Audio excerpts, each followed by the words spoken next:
Good morning. We just got done our 8 a.m. mindful medium class, and I'm so happy to see some of the progress that my students are making in just a few short weeks. So I wanted to share our peak poses for the day so you can work on them at home.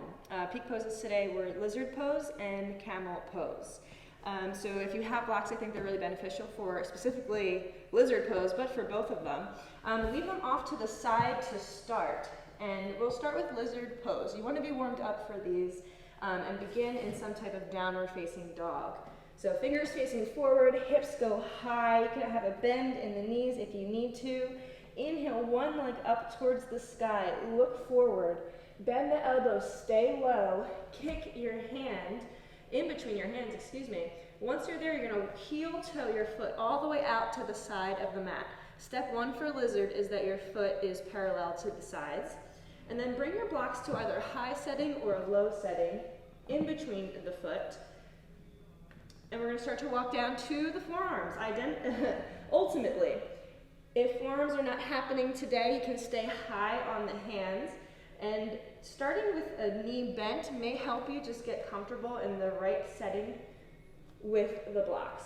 Once you're there, make sure your foot has not migrated. Usually the right hip, if your right foot is up, the right hip will have to suck back into space at the same time as the left hip squares to the front of the mat. Then you can tuck the toes underneath, give yourself a little bit of height. Lastly, focusing on your same side shoulder blade, my right shoulder blade, is going to suck around towards the mat as the left shoulder blade, the opposite side, is going to suck in towards the spine, towards the front foot.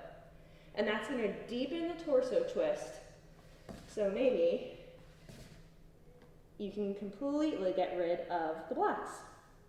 Once you're there, stay for 10 breaths.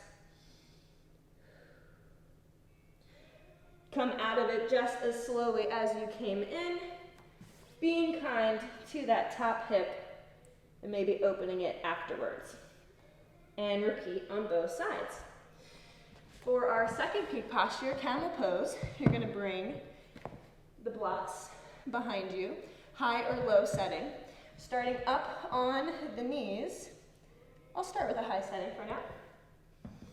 Hips are going to come forward and trying to maintain that forward pressure the entire time. If you push your hips forward and that immediately pinches your back, this is probably not your version. I usually teach them in two versions. Either way, your hands are going to be supported on the sacrum.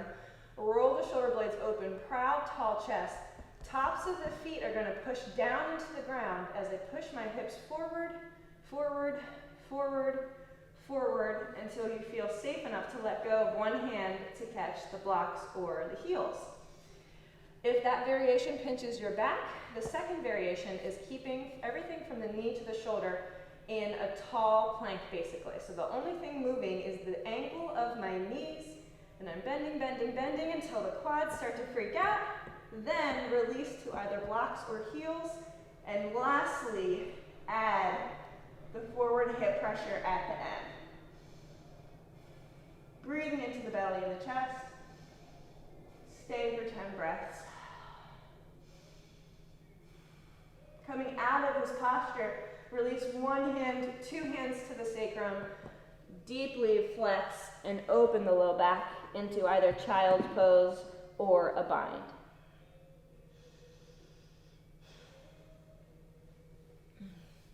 So those were our peak poses for today. Try them at home. Shoot me a question if you have any specific irritation or just concerns about those poses for your body. Would love to see you next week. Have a great day.